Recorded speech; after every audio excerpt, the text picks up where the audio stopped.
Hi, in this video, I will be showing you how to hide followers on Instagram. So this is a very easy and quick tutorial. All you have to do is to launch your Instagram application and make sure that you're using the latest version of it. Now, as you can see here, if you're going to tap this Instagram user, if you're going to tap this and view his profile, you can see that the person has 26 million followers and 6 following. So you can see here that the profile is public and not private. And we can see his followers and also the people he followed. Now, in case you want to visit my profile, for example, let me go to my profile.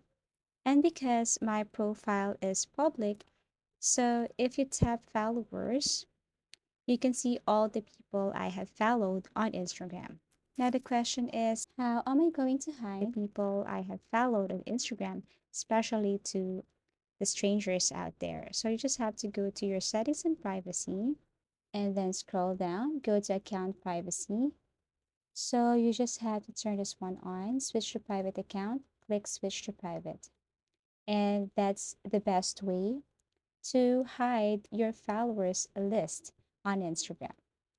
Now, here's the thing, people who are not on your friends list, they cannot view your profile anymore, including your followers list.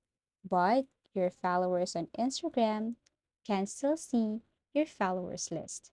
Now, if you really want to hide someone, you just have to click remove. Remove the specific person on your followers list so when your followers visit your profile, they cannot see the people on your followers list. So it's either you switch your profile to private or remove the people on your followers list. And that's how easy it is to hide followers on Instagram. So if you found this video helpful, give it a thumbs up. Subscribe for more video tips and video tutorials.